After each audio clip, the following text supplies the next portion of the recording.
What a nice view! Ang ganda dito sa taas mga kair. Tingnan nyo. Dahil maulan-ulan.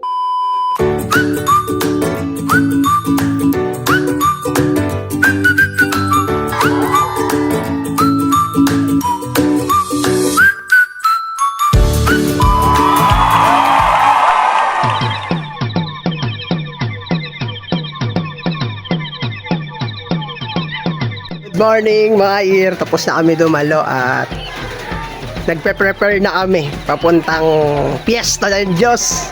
Kaya mga kapatid, nag-uusap-usap na sa mga dadalhin tsaka mga lulutuin, mga isi-share nila sa piyesta. Kita-its mga kapatid! Hello. Narinig mo pa kami? Naririnig ko.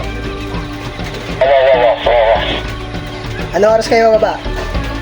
Baba po kami, 1 p.m.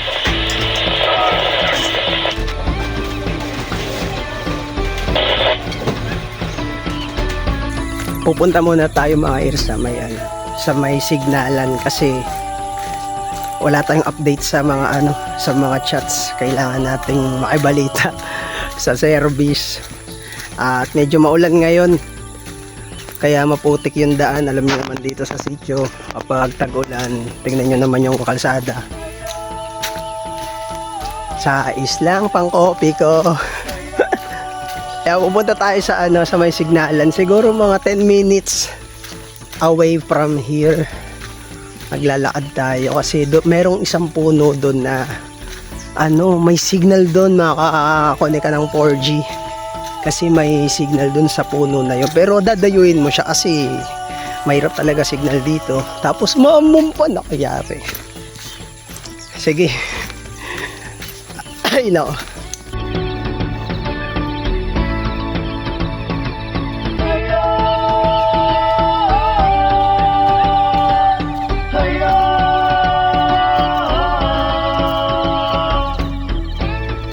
Yung isa sa mga fulfilling moment dito sa sitio kapag nakikita mo na ang malapitan yung kalikasan, kung gaano kaganda yung likha ng Diyos sa paligid na talagang makikita mo sila. Tingnan mo, tingnan kasante nga.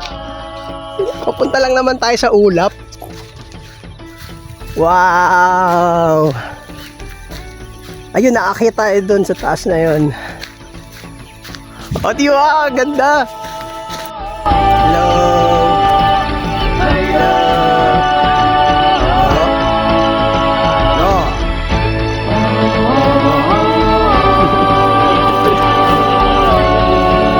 Yan, kapag naakyat natin yung part na to sa bandang taas niyan, may signal dyan, may mga signal point dyan na kung saan makaka-receive ka na ng chats, ng mga notifications. Kaya pupuntahan natin yan para malaman natin kung nasa na ang ating service, kung makakapasok ba ng sitio o maglalakad palabas.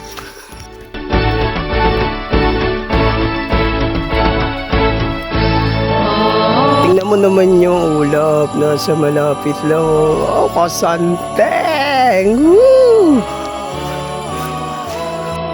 What a nice view! Ang ganda dito sa taas mga kair. Tingnan nyo. Dahil maulan-ulan tsaka mahamog, yung mga bundok na balutan ng mga ulap, kasanting!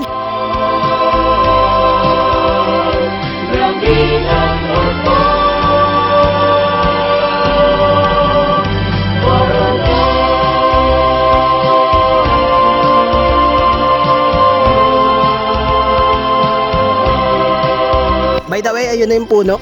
Ayan, yung puno na yan. Tatambay muna tayo dyan kasi dyan, kapag tumayo ka ng mga ilang minuto, may signal dyan. Kaya, tara, let's update! Woohoo!